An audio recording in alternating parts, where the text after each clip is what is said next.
it's working. Hello, everyone, and welcome to this week's Coffee, Kegs, and Kriegsspiel, our usually weekly podcast. I haven't broadcast in a few weeks. I know Marshall did a few videos, and then I've been taken off for a little bit, but I'm back. And so I'm here with Bertie today. We're going to have a fun conversation. Before I start talking with him, I just want to give a quick update on what's going on. I don't like sharing my I don't like looking at myself while I'm talking, so I don't share my camera of me. But this is a game we ran last Thursday. It was an Age of Sail semi-historical game, the Anglo invasion of Holland. It was very fun, very well run. We tried a modification of naval rules, which I think worked well. Each player was a captain of their own individual ship. It was a lot of fun, so we're just going to stare at that unless we have a reason to look at anything else. Some other recent updates. So I know Lafondios was at the Origins Con and represented the IKS there, helping James Starrett run his game, or games. I don't know if it was more than one. And then we've had a lot of game recruitments going on. I think a lot of people are getting out of school and having more time, which is awesome. So Arp and Hendrick, I know, are running Winchester, which will be a blast. That just got announced. Hannibal's got a game for North Africa, a campaign for North Africa. That's awesome. Adamus is running he's running a beta for the Great Turkish War, play by post and live games, I guess. That will be fun. Major Nanrov ran a live game yesterday in a 30 Years War test battle, pike and shot rules, which you don't see as much. McPanzer just announced I believe it's his third game he's run ever, the Invasion 1799. So it's actually a campaign continuation of this live battle, which should be fun. And I'm not going to go back too far, but Chinleaf just announced another game, the Siege of, I'm going to mispronounce that, Sigetsvar. He's running a lot of games now. So tons of games going on. Really glad to see it. Lots of live and play-by-post games, so lots of opportunities for people to play. And I'll just put a plug in. We're running the newcomers game, so if there's anyone that hasn't played in any game before and wants a place to start, the newcomers play-by-post game is ongoing and always has spots for new people, so consider that if you haven't before. All right, that's enough for announcements. We have here with us Bertie, which I've interacted with some in a few games that I've run.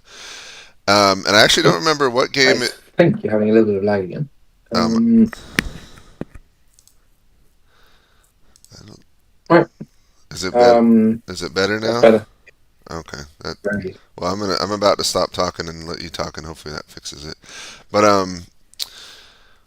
so I can't remember what game it was or even the scenario. But I remember Bertie made a comment, and it was very insightful. And I said, we should we should hear more from him in the Coffee Cakes and Kriegspiel. You're Um, lagging out a bit again. I'm okay. struggling a bit to hear. I'm sorry about the live connection. I don't know what it is. Maybe it's because I'm live streaming. But Bertie, can you introduce yourself? If you can hear me. Being a bit funny. Oh man. Let me. Now it's good. Okay. Go ahead and Yeah. introduce yourself, Bertie. I'm Bertie. I'm fairly new over here at the IKS. I've been around a little bit. I've seen some of the games that have been running here. My main areas of interest is within the realms of political science. That's usually what I look into. I am interested in wargaming predominantly in that framework, generally. I'm also very interested in training methods that have been used in wargaming around the world to practice. Also, some of the preconceptions people have when they go into wargaming. Those are some of the things that I'm very interested in regards to wargaming. Kriegsspiel also. Both in the original rules, but also in modern interpretation and also in other wargaming. yeah, that's the TLDR of why I'm interested in wargaming and who I am. Okay. And what's your background, like schooling or I study or? have a master's in political science. That's Oh, my main background. Yeah. okay. And before you found the IKS, what's your wargaming experience? I was for a short period part of, I think it was two clubs that did a little bit of wargaming. I've only ever had practice with them right before COVID and very little after. But other than that, I have participated in other games on the internet, mainly here through the IKS. I've only been in four of your games thus far, and umpired for two over here. My main sort of engagement with IKS started, I think, actually with your YouTube channel. I seem to remember seeing it a couple of years ago, getting a bit of interest, and only really acting on it a couple of months ago, really. But Okay. yeah, And um, before Kriegsspiel, what other, what war games have you played? I can't remember the rule set because they were being kept secret from me in a Oh, dastardly way. They kept it in a box that I couldn't look at. But the first one was a maneuver game that was based around modern conflict. okay. I can't remember the name of it, but it was Battle Group something or other. And then there was also a Kriegsspiel derivative, which was just little squares that you moved around and told to shoot in the vague direction of things. Yeah. So I'm hoping to get a lot of interesting perspectives here with all of you people that have a lot of experience running Kriegsspiel also on the internet, which I think is a very interesting development. Yeah. So, and you have to remind me, which games have you seen or participated in within the I IKS? was I participated in your Vagram game. I think also I was an umpire in your Salamanca game. I have also been I was an umpire for a game hosted by Otto a little while ago, with one of its introduction games, Hmm. and one before that. Oh yes, Otto's World War II game. That was in one of his World War II Eastern Front games um, a little while ago.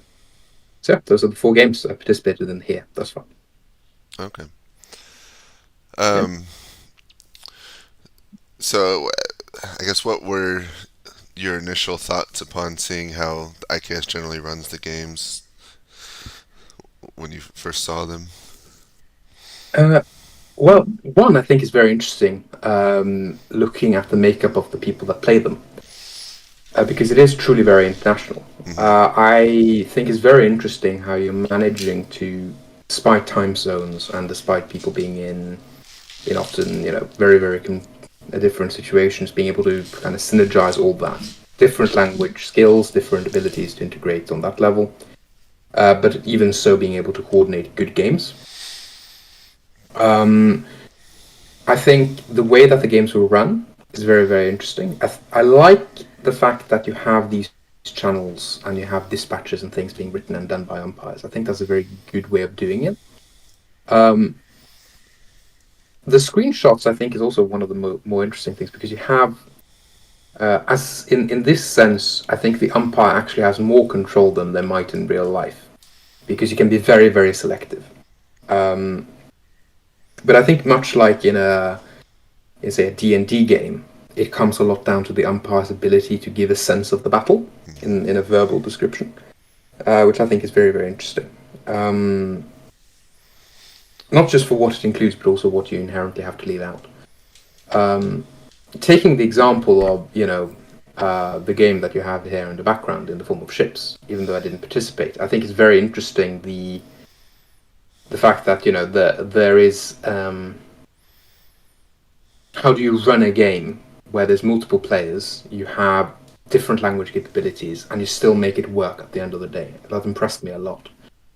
Um, so yeah, I think the basic thing for what I'm really liking here at IKS is you have been able to do this with Discord as a medium, with a very large community that I can see is very active in your Discord.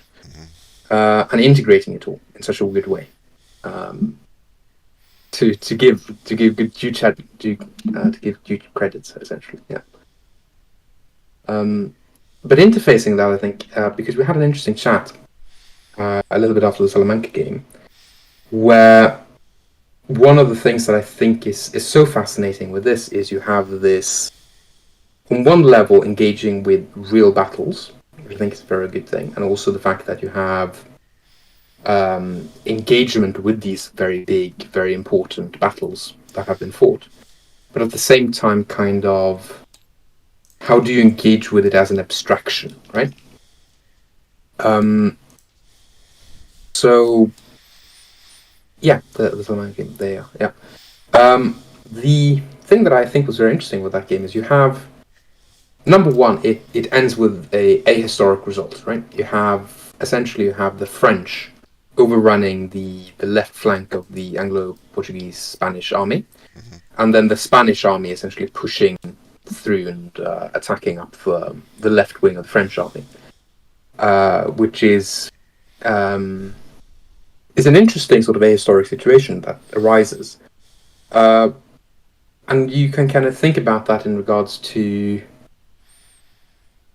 how, number one, Wellington upon the Battle of Salamanca, he is there on the field. He's sat at a observation point.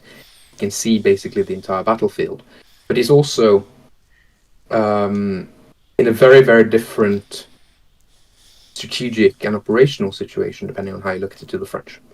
Whereas from the perspective of the player in this situation, as a necessary abstraction, the map is obviously limited, right? Hmm. Um, And I think the interesting thing here is how that changes the perspective of the player, right?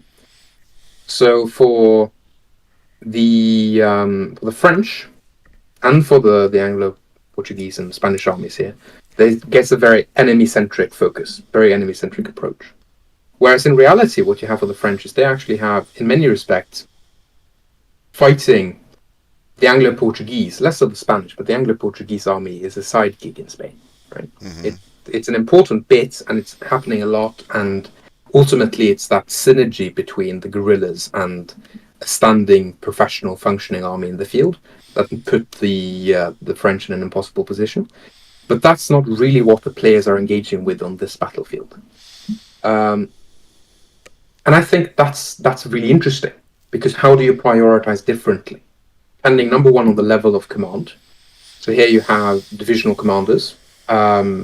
They are obviously thinking about this game from the perspective of how best to deploy their divisions, up to the army commander in the form, say, Wellington. He's obviously thinking about how to deploy his army to gain best advantage.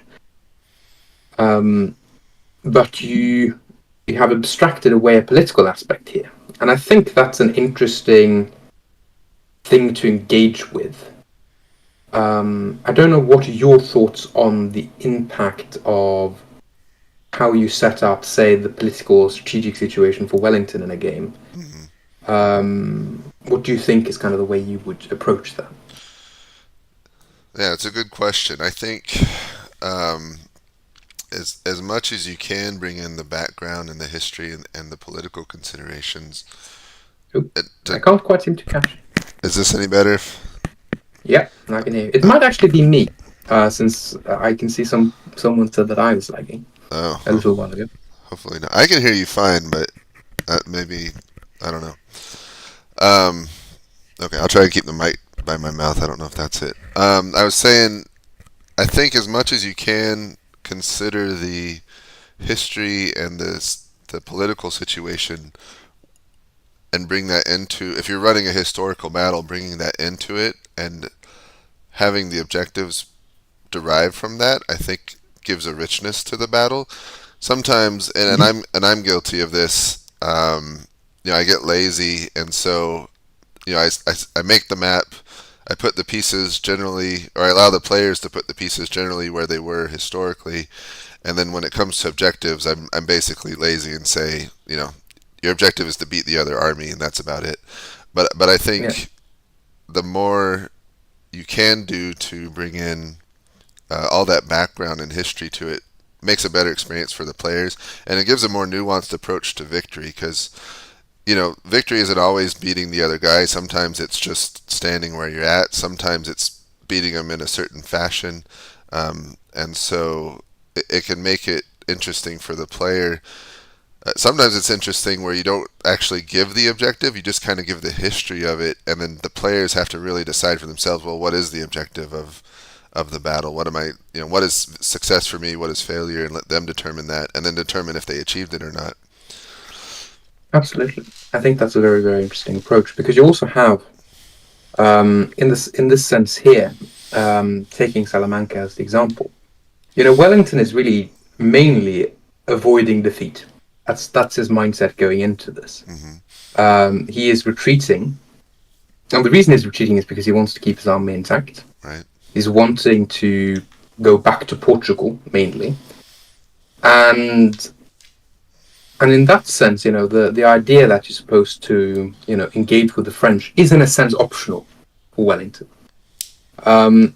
The reason he engages is obviously this very, very specific situation in the form of the French left wing has essentially got away from the rest of the army, and it presents an opportunity to do a counterblow. But in some respects, the Anglo-Portuguese objective here, and Spanish for that matter, is ultimately to get off the map edge, right? That's actually what they're trying to do in the real history. Right. But I think the sort of the thing that makes on one level Kriegsspiel, I suppose, challenging is because the player wants on one level to have a game, right? They want to have fighting occur,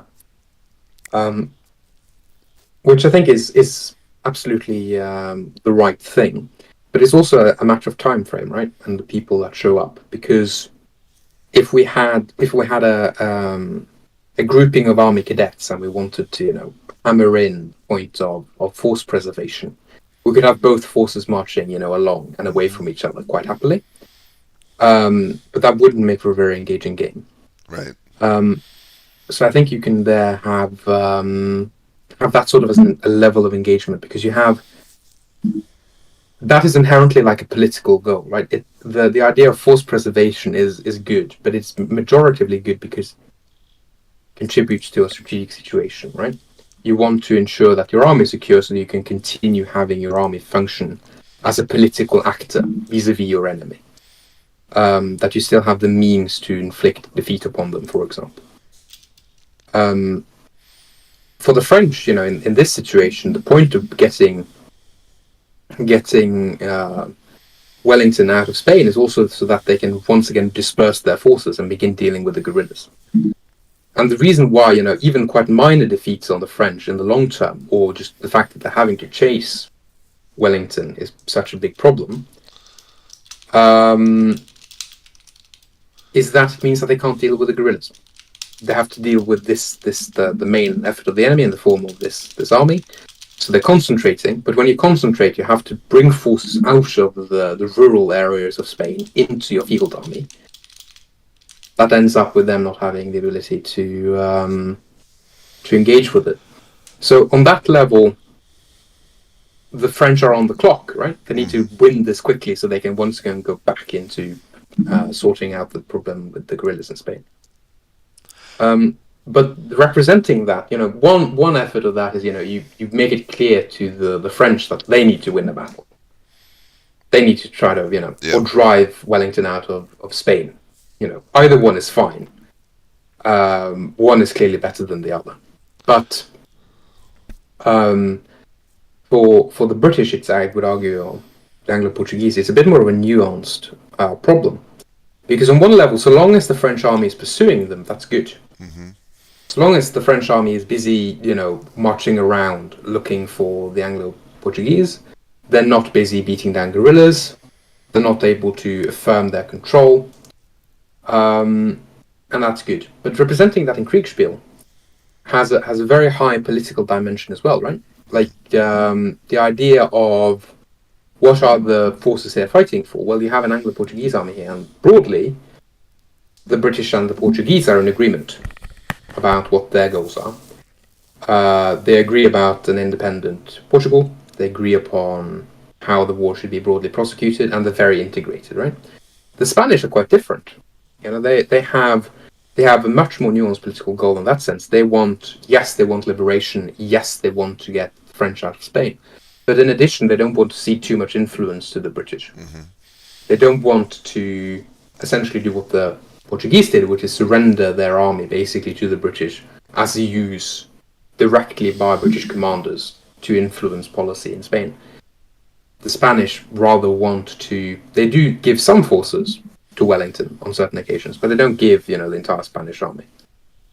For a Kriegsspieler, if you are now putting command of the Spanish forces on this map, the idea that you shouldn't follow Wellington's orders because your masters back in the south of Spain, the junta, have told you not to, utterly surrender your command, doesn't make sense. It doesn't really make sense even for a Spanish commander in reality in this situation necessarily. Yeah. But it doesn't make sense even in a quite abstract sense that, on a Kriegsspiel table, that you shouldn't follow the overall commander's directives. But it might, in a political sense, make quite a lot of sense to the Spanish commander in a real war allied with the Brits, based on political ramifications. The thing that I think is interesting here, though, is you have, for the players, ultimately what you want Kriegsspiel to do is to essentially teach decision making, right? You want to teach people to rationally pursue their aims based on the surrounding conditions. So it's not necessarily giving you a one-to-one do this in the event that you find yourself at the head of a column attacking up a slope, but it does give you the idea that looking at your situation rationally, thinking about preconditions, and then getting yourself to a point where you're willing to take action, right? And then pursuing that action, or changing your actions and going after new goals when previous goals no longer are attainable. Yep. Or no longer what you want to achieve. And that's one of the difficulties of revisiting historical battles, because when you do that, players are going to know the history of it, and unless you, and it's been done before, but it's difficult, where you completely disguise the battle, change the names, change the setting, and some people even recognize the map even after you change everything. But then they can really put themselves in the test and know, do it cold, I would say, where they're making decisions without being influenced from knowing history. The trouble of this one, and I didn't take any effort to disguise it, is if you know the history, the British attacked, which surprised the French. They weren't expecting that. The British discovered the French were overextended in their march, and Wellington took that advantage and attacked and won with it. And so both sides, knowing that, are already biased towards certain decisions, and so it makes it harder for them to not be affected by that as they make decisions again, redoing the battle. And that's just kind of for me, like, that's one of the things I concede, that unless I take a bunch of effort to disguise what battle it is, I just know that that's going to be part of it, that players are going to know. And it's still fun to replay the battle, even knowing the history of it. I think also the following the recipe, right? So you don't practice making decisions. You just follow the recipe. I just do what the overall Anglo-Portuguese plan was, or similar, right? Yeah. I think the other thing also there is you, as a player, I think it's one of those things that you want to get that thing out of the experience. I want to feel I made a decision based on information that I had. Mm-hmm. And the umpire, therefore, has the most important role in the sense of disseminating and deciding on what is information that is available. Which I think is also a thing that's very challenging, because, on one level, you want the player, obviously, to have sufficient information to where they can make decisions, generally. Mm-hmm. But at the same time, you don't want them to have so much information that it becomes a puzzle. Because making a puzzle isn't making a decision. It's merely just fitting all the pieces together, right? Right. If I know everything, then ultimately there is a right course of action. It's just pursuing it. Yeah. The And it can take creative skill to solve a puzzle properly, but the fact of the matter is, like, the reason why you really want Kriegsspiel to help you make actions is because you learn to act within an information vacuum. Mm-hmm. Um, you learn that, I might not know what is on the other side of that hill, and as Wellington, famously said, the art of World War is guessing what's on the other side of that hill. It's finding out, okay, what is likely to be there? What should I do? If I don't know, how can I find out? And so on. And then pursue your goals in accordance with the information that is available to you.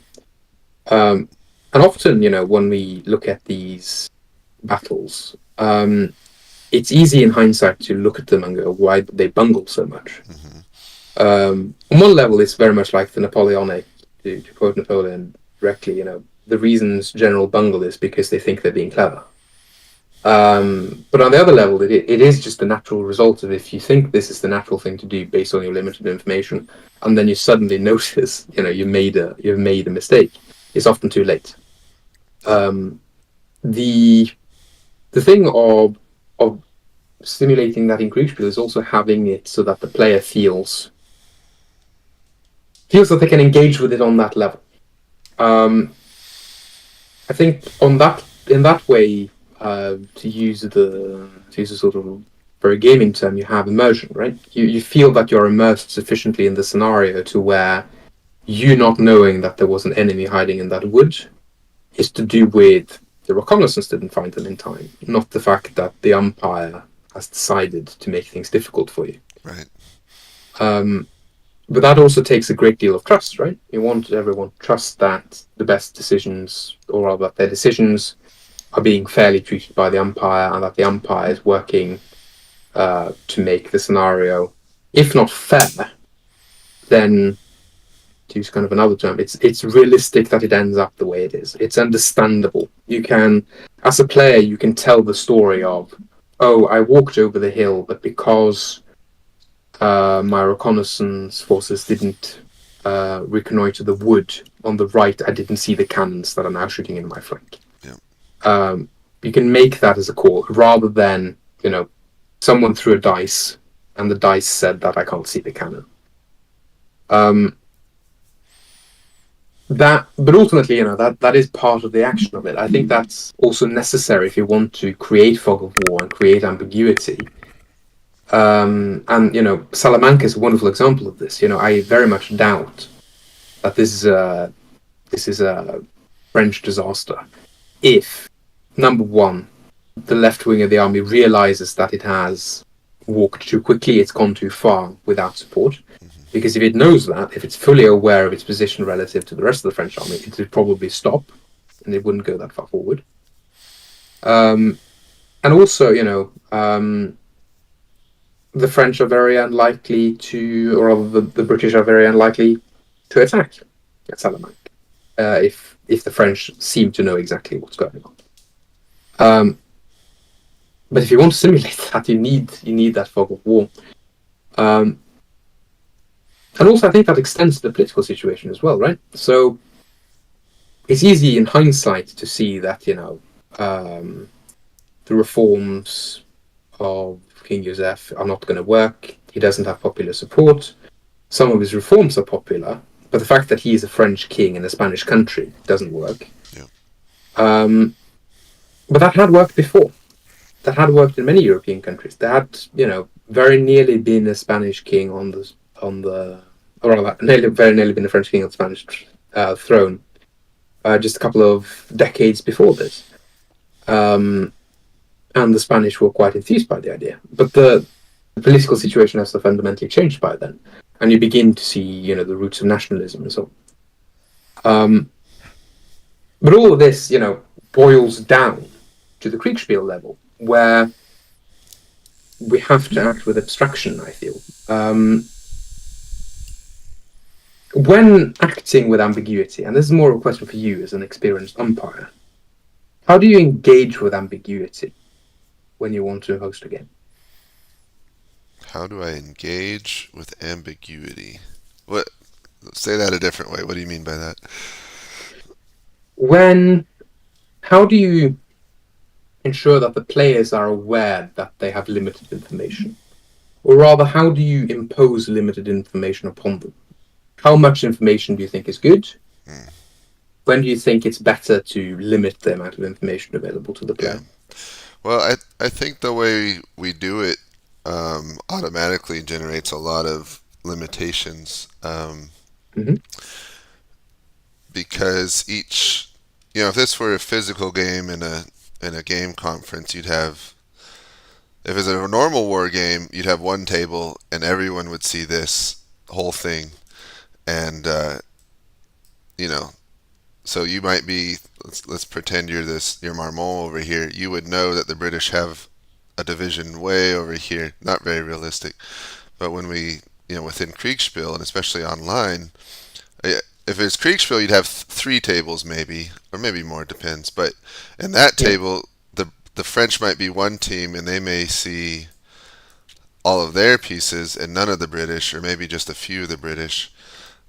But when we do it online, of course, each person can be in their own channel, and so not only can you not see your own team, or you can't see the enemy, but you also can't see your own team. And when I do screenshots, I try to give about 75% of the info, but not all. So, like for Marmol, for example, sitting here on this hill, look near the Autopias, if I'm doing a screenshot, between the screenshot and the verbal info you're giving up, I would give something like, I'm going to just do this real quick. So, something like this. So, he can see, for example, the division that he's nearby. He can see the British are on this hill to his northwest, and some composition in artillery and infantry, but not all. Some of them are behind the hill, um, and much further. So, of the enemy, he can see a small portion, but it gives a lot of information to him, but not everything. So there's a lot of question marks of what's behind that screenshot. And then verbally, you can, even more. You can describe if there's fighting going further west. You can describe the cannon fire over there, and all that very much limits the information. But you don't want to be too stingy with it because I've been in games where you get screenshots like this. yeah, Which maybe more be more realistic because really if you're standing in this point, that's all you're going to see realistically. But then if you give a screenshot like this, it's on the umpire to give a very good written update or verbal update of saying, okay, there's scouts coming from the north describing the British on the hills to the northwest, and that kind of thing. And so because I try to do it, I'm trying to do the games quickly, and it's the same thing for my play-by-post games. I spend less time writing and verbalizing, and I want to make sure that the written image, or the screenshot conveys a lot of information on its own. mm, Um, so something more like that. yeah. Arp, I invited Arp to Um, speak. I want to give him a chance to ask questions or make a comment. I know we're just make a comment about actually what you've been talking about. It's quite interesting in that regard, in terms of how we manage information in games and stuff. Because um, I think, as you've explained really well, the way that we generally do it. One of the problems, it is a real juxtaposition about how much information you give and how much information you don't give. And as James will tell you, I'm on the giving more information end of the spectrum. I think sometimes you were talking, Bertie, about the fact of being treated fairly and what information you get is realistic and understandable, Yeah. and that therefore you can make sensible, realistic decisions within that decision space that you're getting. And I think sometimes umpires, because of their belief in their interpretation of Napoleonics, or a belief that less information makes a game better, I disagree with that. I think actually there's a really fine balance, and you can get really weird situations where you're on top of a hill, but you get a screenshot that's only 1 mile away. You get situations like that. I think it's a very fine balance though between the two to kind of get it right. Yeah, And absolutely. I think that's where one of the difficulties is often with with time as well, with live games being quick, but also with players being umpires in play by post, where they might not have limited time to process a turn. So that's a real, I think, challenge for all umpires to kind of get that balance right. And as you say, not have to give massive descriptions of what's going on. And I also want to point out, I'm very glad that you've picked this battle to talk about, because this is one of my best victories, and I was asleep while it happened, so it was fantastic. It's very, very good. What I think is actually interesting as well, because this is a thing that Wellington does a lot, is the reverse slope defense, right? I'm thinking most famously probably Waterloo, but I think you can take other examples as well, such as Pisaco, and here at Salamanca, it's also an example of the majority of the British or the Anglo-Portuguese forces are on the reverse slope of this hill. And I think that's very interesting, because on one level, I think from the French perspective, this means that you can only see, a thin facade presented to you, and still you need to make a decision based on that relatively thin facade that you have available to see. But also, the Brits are in this situation, or Wellington rather, to speak about the commander, can see more. He has a better information picture. So there is an inherent asymmetry to the scenario, right? But without that asymmetry, you can't really, in any realistic form, represent the battle. Even so, you then also have to sort of concede to the French that they need information to be able to make any decision, whatever. It's also one of those things where, if you want this to go well for the French in some respects, ideally you want to sort out the problem of the advance on the left way before this point. So you're also having to to represent the battle. You've had to move the pieces into a prearranged position in order to trigger the battle, right? Yeah. So this battle doesn't happen at all if this situation that already is on the map hasn't arisen. But the player, if they were in complete control, might very well have, sorted this out long before it got to this point. Partly because they know the history, partly potentially because they know there's going to be a game, so they want to deploy their forces optimally. Whereas, Marmont is thinking here, I need to outflank the Anglo-Portuguese and stop them from escaping. I want to try to kind of engage with their rear guard. I think that's sort of the thing that I want to kind of engage with as well, because you have multiple levels, right? On the low tactical level we're looking at here, we're looking at pursuit, right? It's a fairly typical pursuit where Wellington engages in a counterstroke as part of the pursuing force essentially outruns its support. On a slightly more operational level, what we're looking at here is an operational retreat for the Anglo-Portuguese, and an offensive from the point of the French, with a goal of they've already secured the capital, they've already secured Madrid, but they're also wanting to make sure that Wellington's army is checked and neutralized and doesn't participate further in this year's campaign. But on a grand strategic level, the French are trying to secure Spain, trying to fix the political situation, they're trying to deal with the guerrillas, and they're trying to make sure that the Anglo-Portuguese can't intervene more in Spain.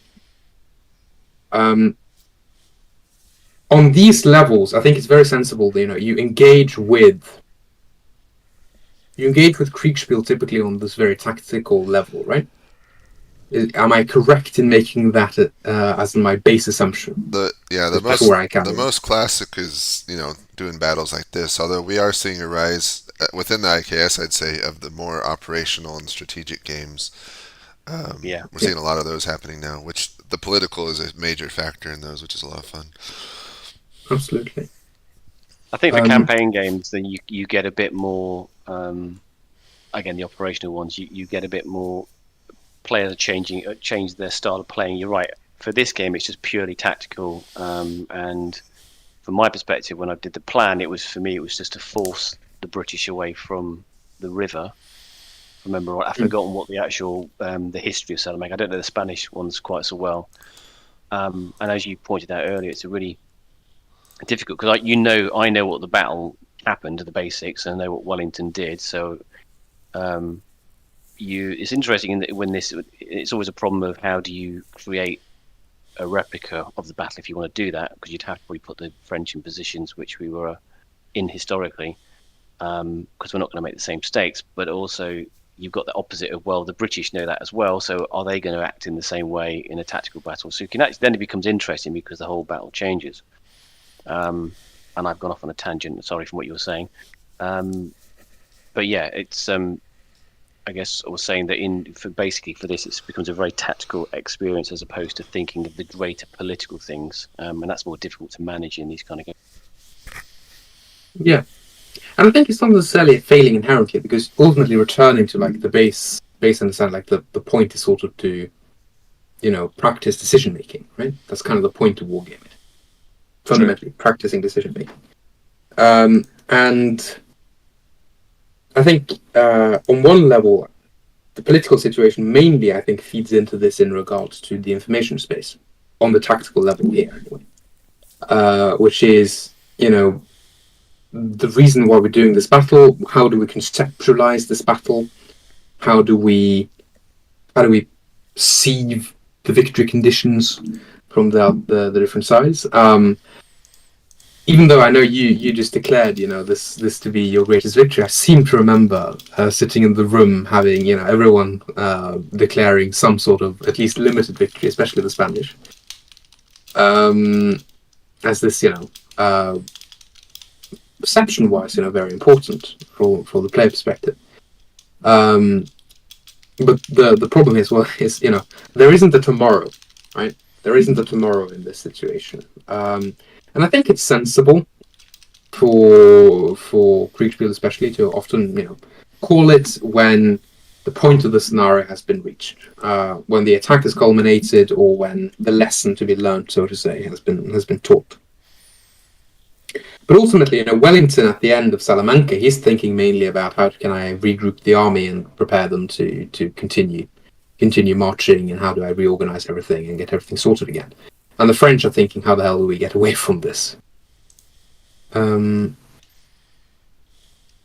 that's a great shame. I can hear I you could fine. potentially try to reconnect. Well, I don't know. Like, I can hear you fine, so it's weird that you're breaking up for some. Hopefully the stream's working. It might just be my internet or something that's causing it. I don't know. You're really clear sometimes, but sometimes you're breaking up. That's a great shame. But just to get you placed, right? You were at the Salamanca game. What position did you have in that game? Is that for me? Yeah. That's for you. Yeah. Well, I was Mormon. You were Mormon. Yeah. So, but as I said, I created the plan, and by looks at it, they carried it out. But I unfortunately overslept, so I didn't actually turn up for the battle. So right, that's fine. I can claim to have a victory without actually being there, which is good. Oh, that's all staff officers. You made all the necessary arrangements. The rest was just carrying it out, right? But when you sat down to make the plan, yep. Number one, what information did you have available to you? And number two, how did you go about it? What was the process you went through when you prepared your orders? Well, the information that you have effectively is the map and the deployment areas, and that's pretty much it, really. I can't remember. James might be to fill me out if there's anything else. Other than that, was actually doing a bit of research on the battle itself, because I didn't actually know. It's probably disgraceful because I'm British, but I didn't actually know the battle that well. And I did a little bit of research on the operational history before it, and what, in terms of what both sides were trying to achieve at the time. And I seem to remember Molmon, they were kind of pursuing each other on different sides of the river, something along those lines. I've forgotten now. And I think when I did make the operational plan, it was, again, to force them away from Salamanca and the bridge, because I seem to remember that was their route of retreat. Thinking I back to think. the operational context, how did that influence your decisions and your orders, or rather your orders that you issued, your plan? Well, partly because I knew what I thought the operation would be. I kind of made some orders to kind of force that decision, in a sense, to kind of if the French was trying to stop the British from crossing at Salamanca and to force them away from. Unfortunately, I've forgotten about the operation. What I read, I made orders to try and accomplish that goal, in a sense. It wasn't just about winning the battle; it was also to drive them away from their line of communications, etc. That's kind of the way that I went about it, and that partly led to the plan that I chose, but also there was, in tactical wise, because I knew that one of my divisions were very spread. So one of the divisions was way out on the east, and one of them was way out on the west. The divisions that had gone forward, I kind of tactically looked at that to use that as a trap to try and focus the British on focusing on them, that we were possibly going to do something historical, and then try and do a flanking maneuver. But I didn't necessarily expect the British, as it turned out, because obviously this is the first time I've seen the positions right now. As it started, didn't expect them to completely sell on the historical setup, which they have done, which is quite surprising, really. I expected them to be positioned differently, but in terms of my kind of to try to force them away through the river, I wanted therefore to do that an attack up the river line to the hills behind. I can't remember, is it Santa Maria and whatever the area, Cobb and Nos in the background. That was kind of my goal, really, and then concentrate my forces there and try and fool the British into thinking we were coming up the centre or doing something historical. That's all I can remember, to be fair, as it was a few months ago. Something, yeah. Because that's really, really interesting, because you have,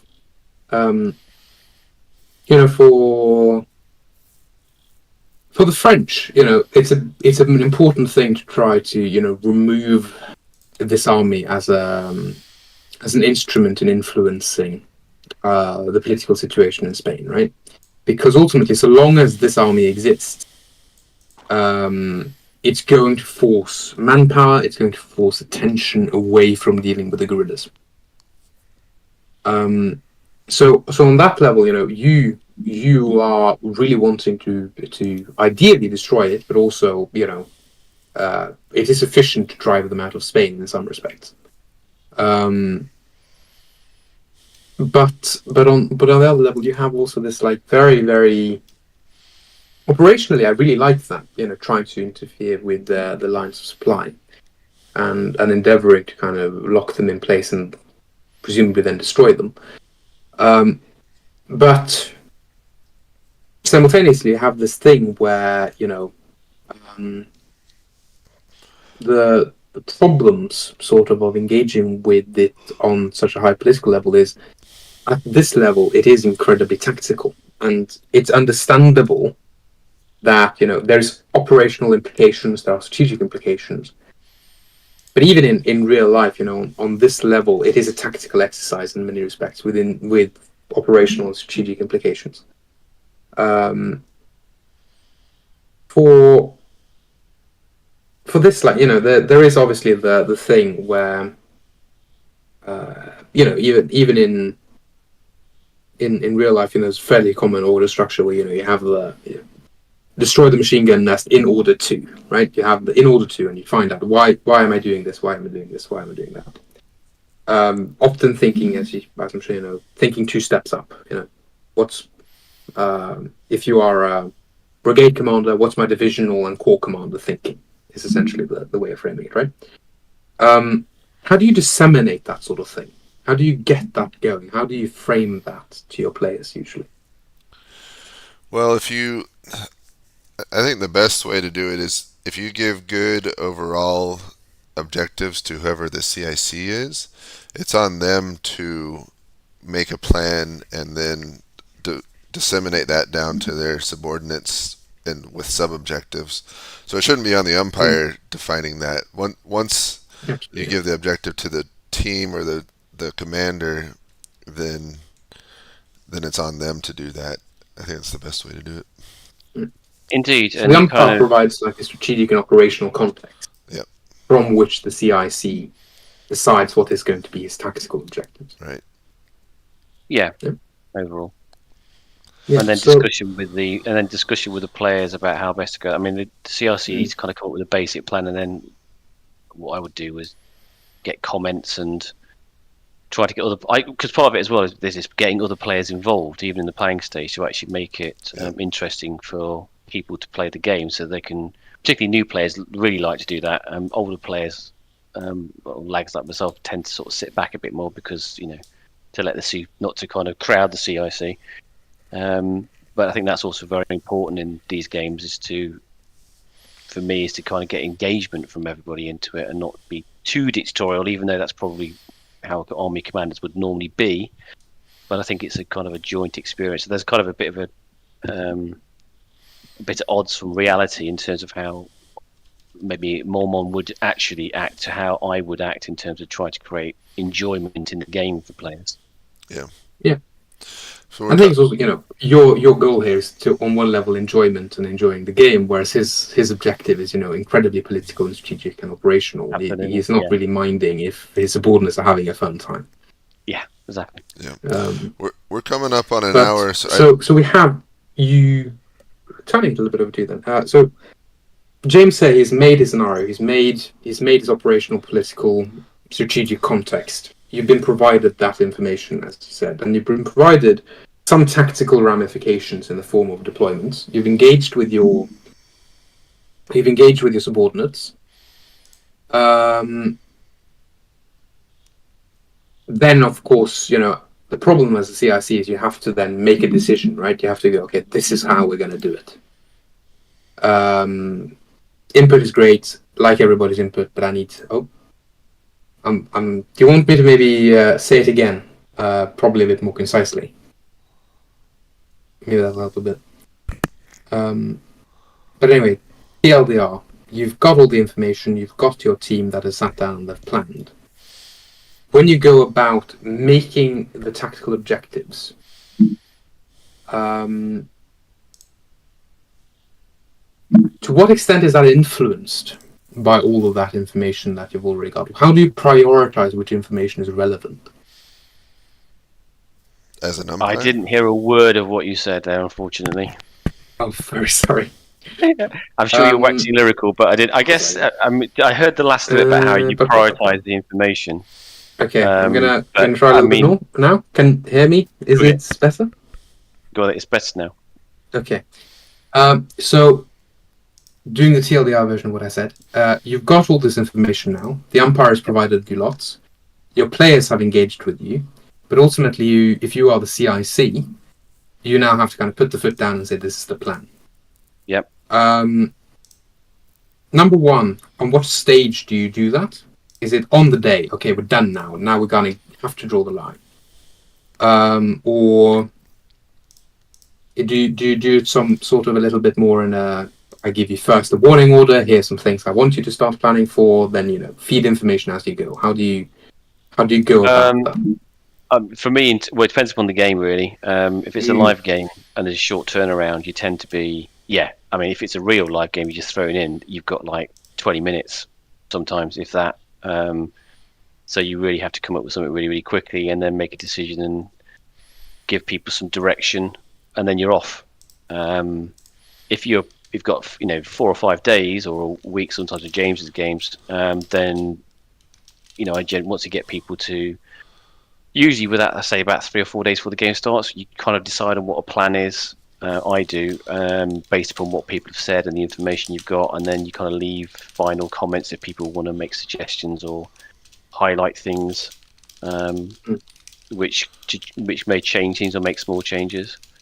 And that's really the way that I go about it. And then you kind of, in terms of the way that lots of different, some players are very, particularly those with a military good background or IKS, can be very good. They do like intent, and they do in a very prescriptive and write it out very well. I'm not that kind of type. I tend to be a bit more want to say wishy-washy. That's not fair, but I tend to be a bit more loose about the way that I do. But I let people know what I want them to do, and I give them a lot of license to think for themselves within that plan, or at least I try to. At least I hope to do that anyway. So it does vary, but eventually you've got to say at some point you've got to say, oh, this is the plan and this is what we're going to do. But it depends upon how much time you've got to develop it really, and obviously asking the umpire questions, which to kind of tease out all the information sometimes can change things, and that's kind of the way I go about it. I'm sure most people do the same thing pretty much. Yeah. Because, I mean, one of the main things you do, obviously, as the commander, is you have to put in the limitations on your subordinates and say, this is what you're supposed to do, this is within this box. Absolutely. Happily, make your own mind up as to how you're going to achieve this, but this is what I need you to do. I need this to be done for the rest of the plan to succeed. And I think, on the level of, say, Salamanca here, you only engage here with the planning process. But I think it's telling that, much like in a real staff officer, when the plan is made, even the CIC is kind of, even if that's a different CIC, the person that came up with the plan, they're still somewhat bound by it, because that's how every subordinate has, conceptualized the plan. So you are on one level locked in to a degree. You could issue an order and everyone is recalled and we're doing the planning all over again, just doing it live in a sense. But the problem with that is you're going to have enormous difficulties because everyone has conceptualized the battle very differently then. In regards to concepts, we have talked a little bit sort of about what I'm most interested in, which is, concepts, context, political situation. Just as an open thing, you engage here with obviously a game, but a game that is trying to replicate reality. When you plan, do you conceptualize the game in terms of its tactical ramifications, followed by operational context, followed by strategic context? Do you view games as puzzles, like I need to position my forces in such a way that I achieve the predetermined goals? Is it that firm? Is it more a feeling? I'm doing this sort of like, just a sort of preamble to what I hope is a degree of an answer here, because I think it's very difficult to represent, ultimately decision, human behavior on a board. It's a very challenging thing to, on one level, plan for, prepare for, set conditions, in other words, for good gameplay. Would you say that is helped by the plan? Is that sort of the point of the plan, to help people conceptualize the battle? Set the expectations, in a sense? I'd say so, yeah. And I think it depends upon whether you're playing a tactical and operational game as well, because again, I've missed parts of what you said, but I'm trying to think what you were roughly driving at. I'm someone who likes a basic overall plan and then likes a lot of room in it in order to change direction and where the circumstances come into to adapt the plan depending upon what comes up and what you see. And I tend to try, I guess probably all commanders in real life did this, and not do anything new, so that I've got reserves or whatever that I can adapt to the circumstance. I think in live games like the Salamanca one, that's more difficult to do. You basically just got to come up with a plan, and it's very you don't have time, I think, as you mentioned earlier, because that's how you can make mistakes. You don't have time to correct them. Operationally, that's different, and makes for a very different game. So yeah, it varies really. How would you say they're different? I think operations. Well, I think operationally, it's almost like you've got more breathing space. You've got more time to make mistakes, correct them, to be able to adjust, to take opportunities that present themselves, etc. On a tactical level of the game, like a live game like this, that's less easy to do, partly because of time constraints and getting through games quite quickly. in order to get the games done in a day, that's difficult. Whereas, if you're doing a turn every 3 days, that's a lot easier and a lot easier to have you have more decisions, more decision time, etc., to make those decisions, which is possibly a little unrealistic in reality. So they do vary greatly. There's different skills for both, I think. Yeah, because I'm thinking on this level, you have um, operationally, you obviously have your objectives and you have stuff you want to achieve. That also plays into the strategic perspective. Um, Breathing the room, you talk about that. Do you feel that you have more freedom to make decisions when it's talking about operations? Yes. Well, you got more freedom to think about it, more time, which is less true of tactical live games for definite. Um, Mm. which makes those games actually more enjoyable in many regards. I mean, I quite like the combination of the two. I love the operational, and then you drop to a tactical level when you're actually having battles. That's really, really enjoyable. That's my preferred way of playing. Apart from when we play point of view games, which are also excellent. That's a whole different type of playing, which I think is really interesting. So, I'm having a senior moment. I've lost track what you said. Yeah, that's all I say about it, I guess.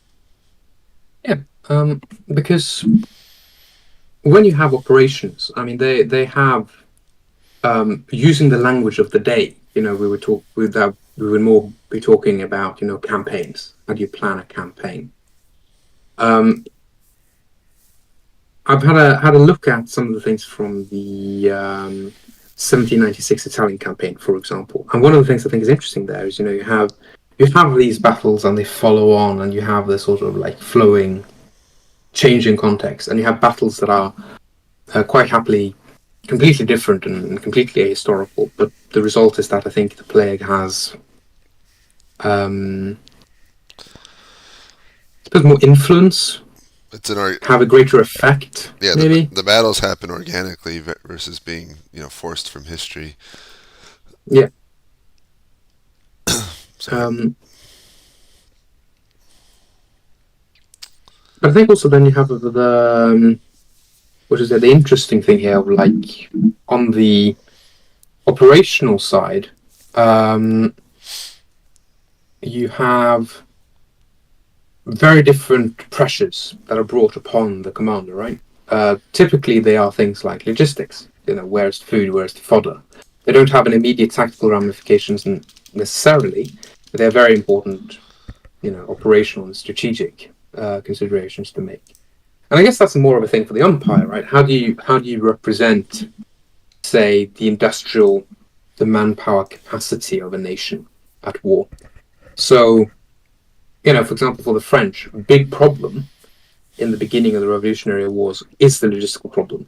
A lot of that has been solved by 1796 in some respects. yeah, But for the Italian army, it's still often not paid. It's still lacking in equipment. It regularly doesn't get supplies it needs. Soldiers are lack shoes, often lack a powder. Um, you know, and I can, lots of a big problem for the French, in the beginning of the campaign, especially, is that soldiers just disperse and loot, right, because they're hungry. As an empire, that's that is kind of fundamentally that's like a political problem, right? You have people are starving, they go and loot villages, that turns the civilian population against the army, but the soldiers need the food because they're starving, right?